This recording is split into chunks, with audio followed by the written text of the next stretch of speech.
The school bus rattled down the uneven road as the morning sun cast golden stripes across the dusty windows. A few kids laughed loudly, their voices bouncing through the narrow aisle, while others slumped against their seats' earbuds in trying to block out the noise. Near the middle, a girl sat quietly, her eyes lowered, her small hands clutching the straps of her worn backpack. She didn't know that today on this very ride, her silence would be shattered. Because the moment a cruel hand grabbed her neck, squeezing in mock dominance, the entire bus froze. And what none of them knew was that her father, a decorated, slanted officer, was sitting just rows behind, watching every second. What happened next would change every single life on that bus. Her name was Lily, 16 years old, slim, soft-spoken, and always carrying books she borrowed from the local library. She wasn't invisible, not really. People noticed her, but they didn't notice her in the way she wished. To most of the kids on the bus, Lily was the quiet girl, the one who never fought back, never spoke up, and never raised her voice above a whisper. And to a certain group of boys, that made her the perfect target. Every day they taunted her. They made jokes about her oversized glasses, her secondhand clothes, and the way she stuttered whenever someone suddenly demanded her attention. Sometimes they tossed her notebooks down the aisle. Sometimes they blocked her way when she tried to get off, and sometimes they whispered cruel words in her ear as she passed. The kind of words that burrowed into her chest and stayed there all night. Lily's father, David, had recently returned from a grueling mission overseas. A SWAT officer with years of training, he'd faced situations that would break most men. But nothing broke him more than the tired look in his daughter's eyes when she came home from school. He noticed the way she smiled less, how her laughter had disappeared, and how her shoulders seemed to sink under the invisible weight she carried. He asked her many times, "Lily, is someone bothering you?" But she always answered the same way, "No, Dad, I'm fine." She didn't want to worry him, didn't want him to step into her world and make things worse. That morning, however, David decided to ride with her. He'd taken leave from work and disguised himself in plain clothes, just another tired parent hitching a ride. He sat toward the back, his cap pulled low, scanning every detail with the instincts of a man trained to read danger before it unfolded.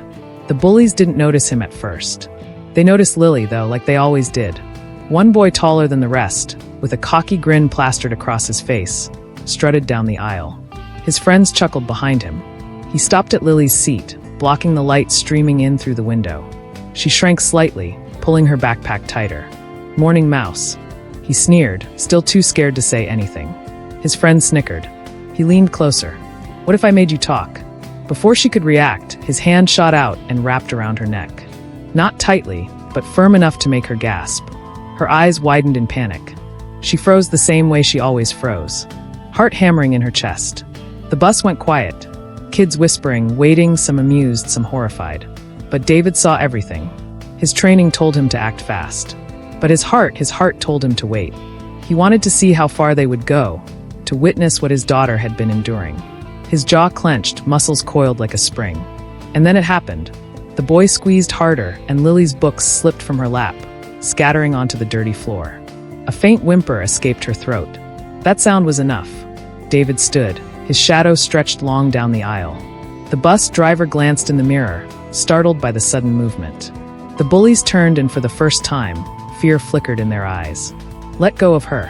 David's voice cut through the bus. Low and dangerous, not loud but heavy. The kind of voice that made even grown men freeze. The boy released Lily instantly, his hand trembling. But David wasn't finished. He walked slowly down the aisle, every step deliberate. The silence was so deep, the hum of the engine felt deafening. He stopped directly in front of the boy, looking him dead in the eyes. "You think you're tough?" David asked. "You think grabbing a girl by the throat makes you a man?" The boy stammered, words failing him. His friend shrank back, suddenly very small. David bent slightly, close enough that only the boy could hear the steel in his tone. "You just touched my daughter." "My daughter? And you did it with me sitting 10 feet away." He paused, letting the weight of his words sink in. "Do you know what I do for a living?" The boy shook his head, barely breathing. "I protect people. I take down men twice your size who think they can hurt the innocent, and right now you remind me of them." The boy's face drained of color. David straightened, turning to the rest of the bus. "This ends today. You hear me?